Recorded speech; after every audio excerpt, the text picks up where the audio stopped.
Sir ನನಗೆ problem, ನನಗೆ ಮದುವೆ ಅರೇಂಜ್ ಮ್ಯಾರೇಜ್ ಆಗಿದೆ ಸರ್. 9 ವರ್ಷ ಆಯ್ತು ಸರ್ ನನ್ನ ಮ್ಯಾರೇಜ್ ಆಗಿ. ಅವನಿಗೆ 3 ವರ್ಷದಿಂದ ಅನೈತಿಕ ಸಂಬಂಧ ಇದೆ ಸರ್. ಮನೆ ಎದುರುಗಡೆ ಹುಡುಗಿನೇ ಸರ್. ಅವನು ಮನೆ ಎದುರಿಗೆ ಮಧ್ಯರಾತ್ರಿ ಆದ್ರೆ ನನಗೆ ಸ್ಲೀಪಿಂಗ್ ಟ್ಯಾಬ್ಲೆಟ್ ಹಾಕಿ ಅವಳು ಅವನ ಮನೆಯಲ್ಲಿ ಸ್ಲೀಪಿಂಗ್ ಟ್ಯಾಬ್ಲೆಟ್ ಹಾಕಿ ನಮ್ಮ ಮನೇಲೆ ನಮ್ಮ ಬೆಡ್ರೂಮ್ ಚಿಲ್ಕ ಹಾಕಿ ಹಾಲ್ ನಲ್ಲಿ ಆಕಿನ ಕರ್ಕೊಂಡು ಮಲಗ್ತಿದ್ದ ಮೇಡಮ್ ಸರ್. ಅದನ್ನ ನಾನು ಪ್ರಶ್ನೆ ಮಾಡಿದಕ್ಕೆ ನನಗ ಸಿಲಿಂಡರ್ ಅವ್ನು ಬ್ಲಾಸ್ಟ್ ಮಾಡಕ್ ಬರೋದು, ನಾನು ಅವಳೇ ಬೇಕು ನನಗೆ, ಅವಳು ನಾನೆಲ್ಲ ನೋಡ್ಕೋತಾಳೆ, ಅವಳು ನನಗೆ ದುಡ್ಡು ಕೊಡ್ತಾಳೆ, ನೀನೇನ್ ಕೊಡ್ತೀಯೇನೋ ನನಗೆ, ನಿಮ್ಮ ಮನೆಯಿಂದ ಏನಾರು ತಂದಿಯೇನೋ ನೀನು? ನಾನು ಅದನ್ನ ಪ್ರಶ್ನೆ ಮಾಡಿ, ನನ್ನ ಮಗು ಇದೆ ಸರ್, ನಾನು ಅವನಿಗೆ 4 ಸತಿ ಚಾನ್ಸ್ ಕೊಟ್ಟೆ ಸರ್.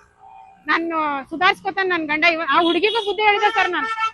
ನಾನು ಸಾಕ್ಷಿ ಸಮೇತ ಅದಾವ್ರಿ ಸರ್ ನನ್ನ ಹತ್ರ. ನಾನು ಸೂಸೈಡ್ನು ಮಾಡ್ಕೊಂಡೆ ಸರ್. ನಾನು ಬಿಟ್ಬಿಡ್ರಿ, ಇಷ್ಟಕ್ಕೆ ಬಿಟ್ಬಿಡ್ರಿ, ನನ್ನ ತಂದೆ ತಾಯಿ ಇಲ್ಲ, ನನಗೆ ಮಗು ಇದೆ, ಸಣ್ಣ ಮಗು, ನನ್ನ ಗಂಡನೇ ಎಲ್ಲ ಆಸರ, ಬಿಟ್ಬಿಡೋ ಹುಡುಗಿ ಅಂತ ಆ ಹುಡುಗಿಗೂ ಹೇಳಿದೆ ಸರ್. ಅವಳದು ಮದುವೆ ಆಗಿದೆ ಸರ್. ಆಕಿ ಗಂಡ ಬೆಂಗಳೂರಿನಲ್ಲಿ ಇರ್ತಿದ್ದ ಸರ್.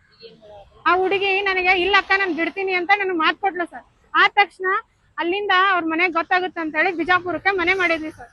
ಅಲ್ಲಿನೂ ಅವಳನ್ನ ಓಡಿಸ್ಕೊಂಡ್ ಬಂದ ಸರ್. ಅಲ್ಲಿ ಆ ಹುಡುಗಿ ಪೊಲೀಸ್ ಸ್ಟೇಷನ್ ಅಲ್ಲಿ ಕಂಪ್ಲೇಂಟ್ ಕೊಟ್ಲು ಸರ್. ಕಂಪ್ಲೇಂಟ್ ಕೊಟ್ಟ ತಕ್ಷಣ ನಾನು ಬಿಡ್ತೀನಿ, ನೀನ್ ನನ್ನ ಪರವಾಗಿ ಸಾಕ್ಷಿ ಹೇಳು ಅಂದ ಸರ್. ನಾನು ಅವನ್ಗೆ ಸಾಕ್ಷಿ ಸಮೇತ ಹೇಳಕ್ ಹೋದೆ ಸರ್. ಇಲ್ಲ ರೀ ಅಂತ ಹೇಳಿ ನಾ ಹೇಳಕ್ ಹೋದ್ರು ಅವನ್ನ ಸುಧಾರ್ಸನಂತ ಹೇಳಿದೆ ಸರ್. ಈಗ ಮತ್ತೆ ನನಗೆ ಅವನು ಮನೆಗೆ ಈಗ ನನಗೆ ಅವಳೇ ಬೇಕು, ನಾನು ಇಲ್ಲಿ ಹುಬ್ಳಿಗೆ ನೀನು ಬೇಡ, ನನ್ನ ಮಗಳು ಬೇಡ, ನನಗೆ ಅವಳೇ ಬೇಕು, ಅವಳು ನನಗೆಲ್ಲ ನನಗೆ ಚಲೋ ಅದಾಳ, ಆಕಿ ನನಗೆಲ್ಲ ದುಡ್ಡು ಕೊಡ್ತಾಳ, ಅವಳು ನನಗೆ ಎಲ್ಲ ನೋಡ್ಕೋತಾಳ, ನನಗೆ ಅವಳೇ ಇಷ್ಟ, ನನಗೆ ನೀ ಬೇಡ ಅಂತೇಳಿ ನನಗೆ 21 ಮಾರ್ಚ್ನೇ ತಾರೀಕು ನನಗೆ ಹುಬ್ಳಿಗೆ ಬಂದು ನಾನು ತವ್ರ ಮನೆಗೆ ಬಿಟ್ಟೋಗಿದ್ದೆ. ಈಗ ಪೊಲೀಸ್ ಕಂಪ್ಲೇಂಟ್ ಕೊಟ್ಟು 9 ದಿನ ಆಯ್ತು ಸರ್. ಇವತ್ತು ಕರ್ಸಿದ್ದಾರೆ ಸರ್. ಬಂದಿದ್ದಾರೆ ಸರ್, ಬಂದಿದ್ದಾರೆ. ಅಲ್ಲೇ ನನಗೆ ನಾನು ಮಾತಾಡಿ ಅವನಿಗೆ ಪೊಲೀಸರು ಏನು ಮಾತಾಡಲೇ ಇಲ್ಲ, ಆಕ್ಷನ್ ತಗೊಳತಿಲ್ಲ. ನನ್ಗೆ ಕೇಳಿದೆ ಸರ್. ನಾನು ಅವ್ರ ಏನಂದ್ರು, ಏನಾಗೈತಮ್ಮ ಅಂದ್ರು, ನೀನು ಗಂಡ ಬೇಕಲ್ಲ, ಕೈ ಕುಡಿಸ್ ಕಳಿಸ್ತೀನಿ ಅಂದ್ರು ಸರ್. ನಾನು ಅದಕ್ಕೆ ಅವನು ಬಿಡ್ತಾನೆ ಕೇಳಿ ಸರ್ ಅಂದರಿ. ಅದಕ್ಕೆ ಅವ್ನ ಏನಂದ, ಮಾನಸಿಕ ದಾಳ ಅಂತ ಹೇಳ್ತಾನೆ ಸರ್. ನಾನ್ ಮಾನಸಿಕ ಅಂತೀನ ಸರ್? ನನಗ ಸ್ಲೀಪಿಂಗ್ ಟ್ಯಾಬ್ಲೆಟ್ ಹಾಕಿ ಮಲ್ಕೊಂಡು ನನಗೆ ಮಾನಸಿಕ ದಾಳ ಅಂತ ಹೇಳ್ತಾನೆ sir. Harassment sir. Cylinder on ಮಾಡಿ ಬ್ಲಾಸ್ಟ್ ಮಾಡ. ನಾನು ಒಂದ್ಸತಿ ಸೂಸೈಡ್ ಅಟೆಂಪ್ಟ್ ಮಾಡ್ಕೊಳಕ್ ಹೋದೆ ಸರ್. ಸೂಸೈಡ್ ಅಟೆಂಪ್ಟ್ ಆಗಿತ್ತು, ನನ್ನ ಜೀವ ಹೋಗೋದು. ಅವಾಗ ನನಗೆ ಸೂಸೈಡ್ ಕೇಸ್ ಆಗುತ್ತೆ ಅಂತ ಹೇಳಿ ಫ್ಯಾಮಿಲಿ ಡಾಕ್ಟರ್ ಹತ್ರ ಕರ್ಕೊಂಡು ಹೋಗಿ ಮಾನಸಿಕ ದಾಳ ಅಂತ ಹೇಳಿನೇ ಹೇಳಿಸಿದಾನೆ ಸರ್. ಇದು ಏಪ್ರಿಲ್ 23, 2016.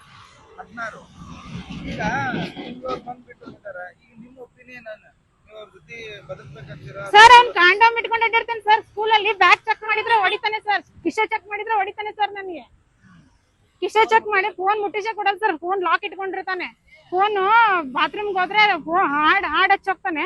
ಹಾಡ್ ಕಟ್ ಆದ್ರೆ ಫೋನ್ ಮುಟ್ಟಿಯ ಅಂತ ಹೇಳಿ ಮುಖಕ್ಕೆ ಬಿಸಿನೀರು ಎರಸ್ತಾನೆ ಸರ್. ನಾನು ಬಾತ್ರೂಮ್ ನಲ್ಲೇ ನಿಂತ್ಕೊಂಡು. ನಾವು ಬಿಜಾಪುರ್ನಲ್ಲೇ ಇರೋದು ಸರ್. ನನಗೆ ಇಲ್ಲಿ ಬಂದ್ ಬಿಟ್ಟು ಹೋಗಿದ್ದಾನೆ ಸರ್. ನನಗೆ ನೀ ಬೇಡ, ಅವಳೇ ಬೇಕು ಅಂತ ಹೇಳಿ. ಅಂತ ಇಲ್ಲಿಂದ ನಾನು ತವ್ರ ಮನೆ ಸರ್. ಅಣ್ಣನ ಮನೆ ಇರೋದು ವಿಜಯನಗರ ಸರ್. ಇಲ್ಲಿ ಅಕ್ಕನ ಮನೆಗೆ ಬಿಟ್ಟು ಹೋಗಿದ್ದಾನೆ ಸರ್. ಅಂದ್ರೆ ನಾನು ಈಗ ಇಲ್ಲಿಂದ ಬಿಟ್ಟು ಹೋಗಿದ್ದಾನೆ ಸರ್. ಅವನು ಡೈರೆಕ್ಟ್ ಆಗಿ ಆಕಿ ಬೆಂಗಳೂರಿಗೆ ಹೋಗಿದ್ದಾನೆ ಸರ್. ಆಕಿ ಅವ್ನ ಗಂಡನ ಮನೇಲಿ ಇದ್ದಾಳೆ.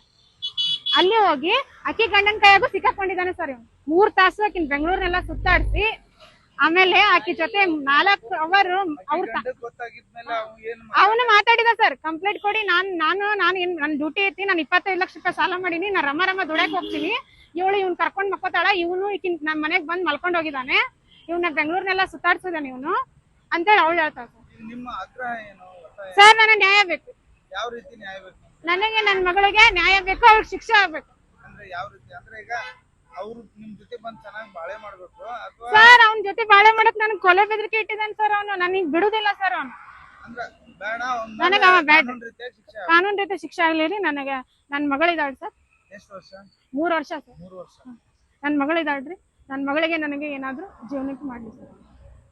ಶಾಲಾ ಶಿಕ್ಷಕ ಆಗಿ ನಂದು ಜೀವನ ಹಾಳಾದಂಗ್ ಬೇರೆ ಹೆಣ್ಮಕ್ಳು. ಶಾಲಾ ಶಿಕ್ಷಕ ಸರ್ ಅವನು. ಸಿದ್ನಾಥ್ LT ತಾಂಡ ಅಂತ ಹೇಳಿ. ಅವ್ರ ಮನೇಲಿ ಅವ್ರ ಅಕ್ಕಂಗಿರ್ಗೆ ಹೇಳಿದ್ರೆ, ಮನೇಲಿ ಕಂಪ್ಲೇಂಟ್ ಮಾಡಿದ್ರೆ ಅವ್ರ ಅಕ್ಕಂಗಿರ್ ಅಂತಾರ, ಅವ 10 ಮಂದಿ ಜೊತೆ ಮಕ್ಕೊಂಡ್ ಬರ್ಲಿ, 3 ದಿನ ಬಿಟ್ಟು ಬರ್ಲಿ, ಮನೆಗ್ ಬರ್ತಾನಲ್ಲ.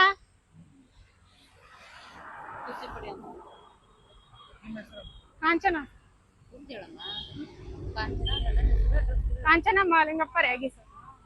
ಜೀನಿ ಸ್ಲಿಮ್ ತಗೊಳಕ್ಕೆ ಸ್ಟಾರ್ಟ್ ಮಾಡಿದ್ನು ಅವಾಗ ಮಂತ್ಲಿ ಪೀರಿಯಡ್ಸ್ ಆಗ್ತಾ ಇದೀನಿ. PCOD ಪ್ರಾಬ್ಲಮ್ ನಾರ್ಮಲ್ ಆಗಿದೆ, ಥೈರಾಯ್ಡ್ ನಾರ್ಮಲ್ ಆಗಿದೆ. ಪೀರಿಯಡ್ಸ್ ಎಲ್ಲ 6 ಮಂತ್ ಆದ್ರೂ ಆಗ್ತಾ ಇದ್ದಿಲ್ಲ, ಇವಾಗ ರೆಗ್ಯುಲರ್ ಪೀರಿಯಡ್ಸ್ ಆಗ್ತಾ ಇದೆ. ಜೀನಿ ಸ್ಲಿಮ್ ನ ಯೂಸ್ ಮಾಡಿ 8 ತಿಂಗಳಲ್ಲಿ 55 kg ಸಣ್ಣ ಆಗಿದ್ದಾರೆ. ಜೀನಿ ಸ್ಲಿಮ್ ತಗೊಳ್ಳಿ, ಬೇಗ ಸಣ್ಣ ಆಗ್ತೀರಾ, ಫ್ಯಾಟ್ ಲಾಸ್ ಆಗ್ತದೆ. ಜೀನಿ ಸ್ಲಿಮ್ ನ ಯೂಸ್ ಮಾಡಿ 100% ಯಾವುದೇ ಸೈಡ್ ಎಫೆಕ್ಟ್ ಇಲ್ದಂಗೆ ಸಣ್ಣ ಆಗ್ತೀರಾ.